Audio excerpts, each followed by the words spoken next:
Conceive, believe, achieve. This is former UFC middleweight champion of the world, Michael Bisping. Paddy the Baddy here. You're listening to Combat Sports UK. And you're watching Combat Sports UK. Hi everybody, welcome back to the Combat Sports UK YouTube channel. I'm delighted to be joined this morning by Carlisle Team England's own Lauren Reay. Lauren, how are you doing today? I'm good, thank you. Very good, very good. Are you missing Thailand? We were just talking off camera that you'd been out in Thailand last year and now you're suffering the British winter. Yeah, I'm missing it so much. Yeah, the weather up in Cumbria is not the one, so I wouldn't mind a bit of sun.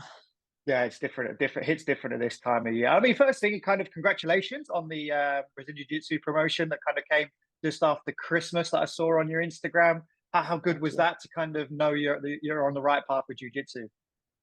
Yeah, it was a massive step for us, really, because I've been training for a while in Jits. And I was never really a belt chaser, but yeah, it was a good confidence boost for us. So yeah, it was good. Oh, that's brilliant. And I mean, as a lowly two-stroke white belt here, I know the suffering you've gone through, and I know the suffering you're about to put on the rest of us. So take it easy on us. Take it easy. Do you see yourself kind of going into a little bit of the JITS competitions? I mean, have you done it before? Is that something that you're looking at moving forward as well as MMA? Yeah, I would actually. I actually trained in Brazil just before Christmas, before the Worlds, and I did a beach wrestling competition, and then I did the Amazon Championship as well for Nogi, which I actually won, and I loved that. Like I had like 3 matches in the day. No, sorry, 2 matches, won both by submission, and yeah, it was a really good event. So I definitely would do Nogi probably rather than gi. Nogi rather than gi. And did you say beach wrestling there? Yeah. Explain that a little bit. It sounds very Brazilian. Yeah, it was the most Brazilian thing I think I've ever seen. It was just in like, it wasn't even on the beach, to be fair. It was like a venue that just had loads of sand, and then the corner off like a ring with just a bit of rope.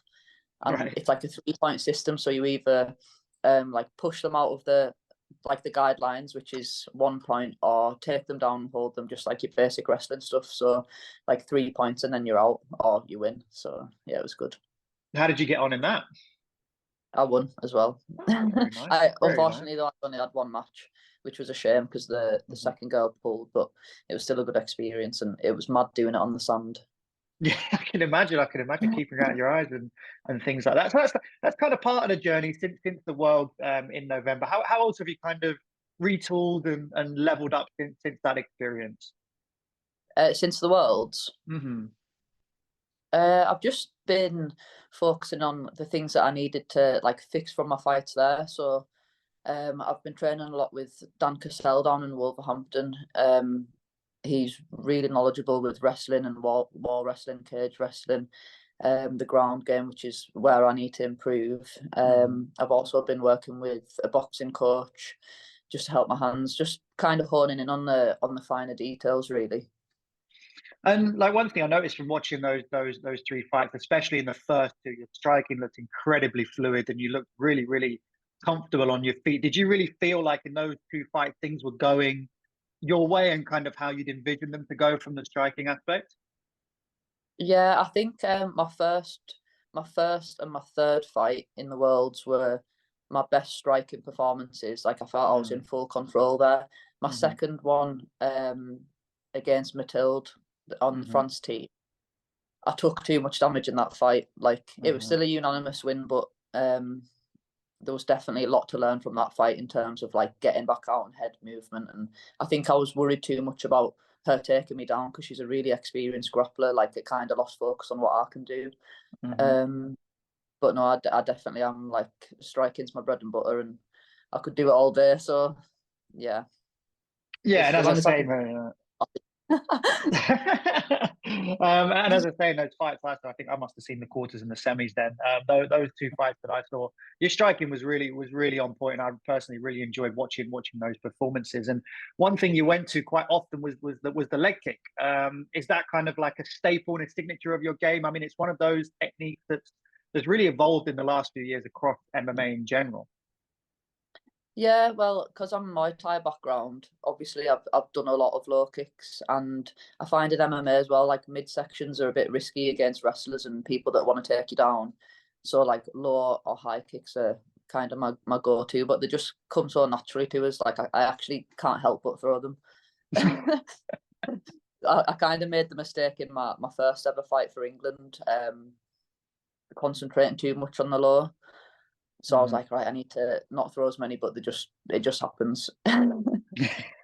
It just happens that they were very effective in those two fights. So you talked about kind of rectifying that resting and trying to get some more reps and some more training in that.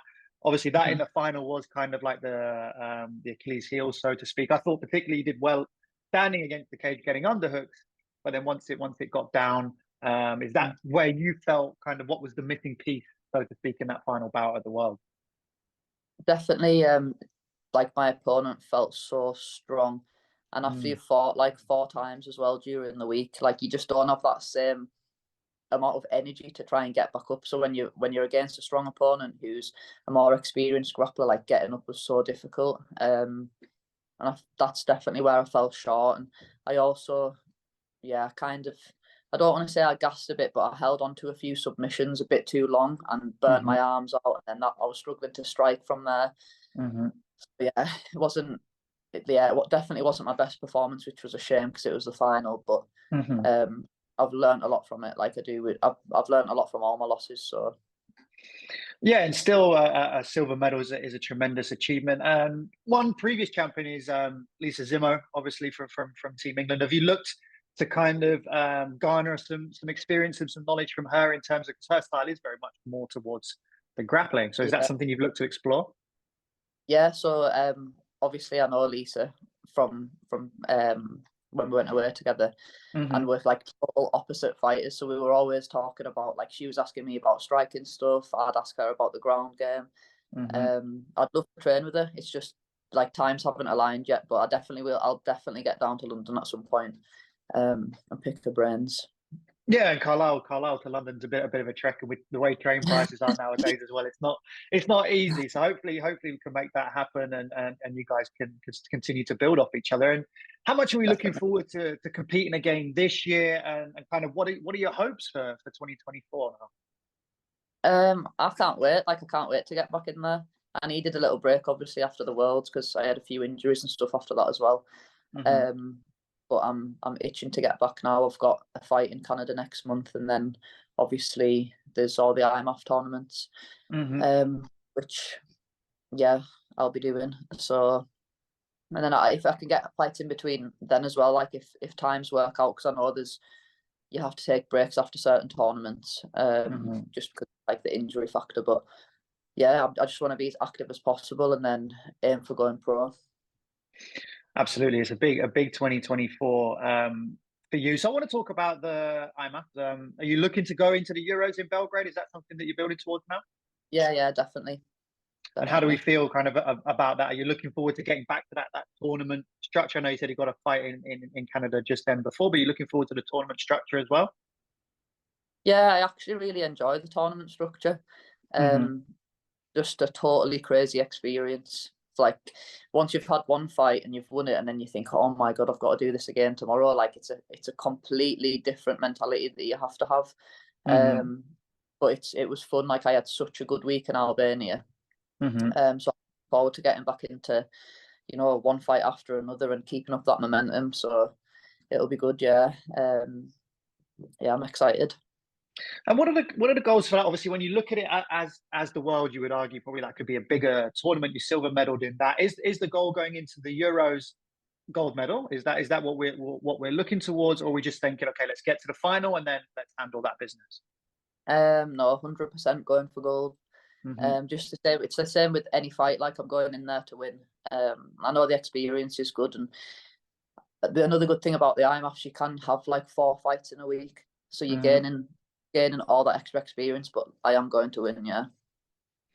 That's the way to do it. That's the way to look forward to it. And are there any? I mean, with the circuit being the way it is, I mean, you guys will obviously come across each other quite often. Are there any fights in particular that you would like to try and get at the Euros? Any girls you were hoping? Obviously, it's out of your control, but anybody that you would hope to face? Maybe getting that rematch against Team Sweden's Hannah as well.